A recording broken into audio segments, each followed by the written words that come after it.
Salut tout le monde, j'espère que vous allez bien, et que la famille se porte bien. Aujourd'hui, une toute nouvelle vidéo.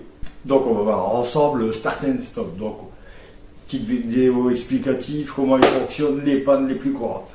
Donc comment il fonctionne? Vous roulez, arrivez au stop, vous vous arrêtez. Vous roulez, et vous arrivez au stop, donc vous ralentissez, et vous arrêtez.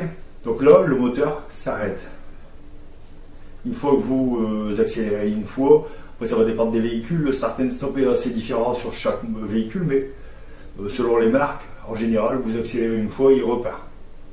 Donc le démarreur relance le moteur et le véhicule est redémarré. Donc c'est pour éviter les consommations excessives. Donc, très simplement, les pannes les plus courantes. Il faut savoir que le start and stop est équipé de capteurs. Enfin, disons qu'il va aller chercher les informations sur certains capteurs pour pouvoir arrêter le moteur. Évidemment, il ne va pas s'arrêter par magie, c'est pas géoloc ou quoi que ce soit. Évidemment, il va s'arrêter pour des raisons. Le véhicule est à l'arrêt, donc il va aller chercher les infos sur les capteurs pour savoir s'il est à l'arrêt. Hop, il arrête le moteur. Hop, vous accélérez, il renclenche le moteur. Et voilà. Donc, la panne la plus courante, c'est un défaut batterie. Pas un défaut batterie. Au fur et à mesure de sa vie, sa batterie ne charge plus totalement. Au début, elle recharge à 100%, enfin, pas tout à fait en réalité, plus 90. Et au fur et à mesure de sa vie, elle va diminuer. 80, 75.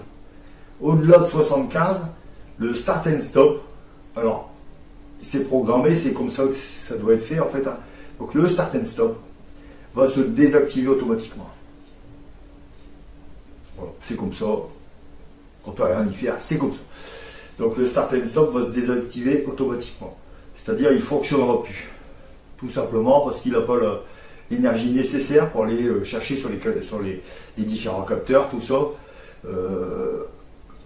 S'il doit s'arrêter ou pas. Hein, on est d'accord? On est d'accord? Ok. Voilà. Donc, le panne le plus courante, c'est la batterie. Alors, la batterie n'est pas obligatoirement foutue. 75%, on peut encore tourner un sacré moment avec. Mais il n'y aura plus de start and stop. Sera désactivé. Il va se réactiver au moment où vous changerez la batterie. Il se remettra en route. Et le start and stop refonctionnera. Je vais vous faire voir un petit peu sur le PC. Vous allez voir, je vais vous montrer ça tout de suite. Donc voilà, ici on est un peu pour voir un peu comment ça se passe. Donc même si ce dispositif n'est pas obligatoire sur les véhicules en circulation, celui-ci s'avère utile afin de réduire la consommation du carburant, de diminuer les rejets en CO2 et de limiter la pollution sonore.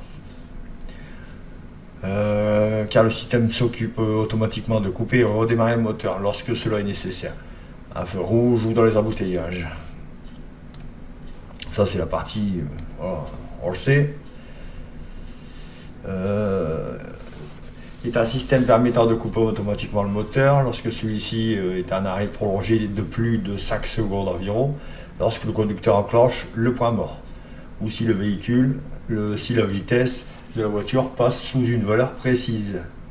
Même si le moteur de la voiture est coupé, les différents dispositifs nécessitant de l'énergie continuent d'être alimentés.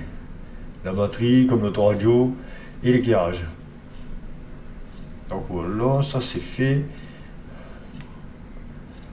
Alors, de nombreux capteurs sont utilisés dans le cadre du fonctionnement de ce dispositif.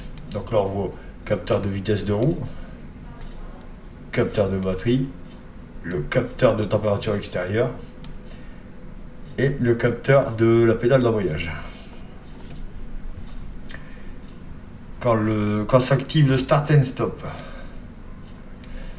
En effet, l'arrêt du moteur n'est pas systématique à chaque attente au feu rouge ou dans les embouteillages. Certaines situations imposent au véhicule de ne pas activer automatiquement le start and stop. Par exemple, la climatisation ou la ventilation sont en marche, le dégivrage ou le désembuyage sont activés, la température extérieure est inférieure à 5 degrés, la ceinture du conducteur n'est pas attachée, la charge de la batterie est trop faible. Voilà, donc on voit bien ce que je disais tout à l'heure, le moteur n'a pas atteint sa température optimale.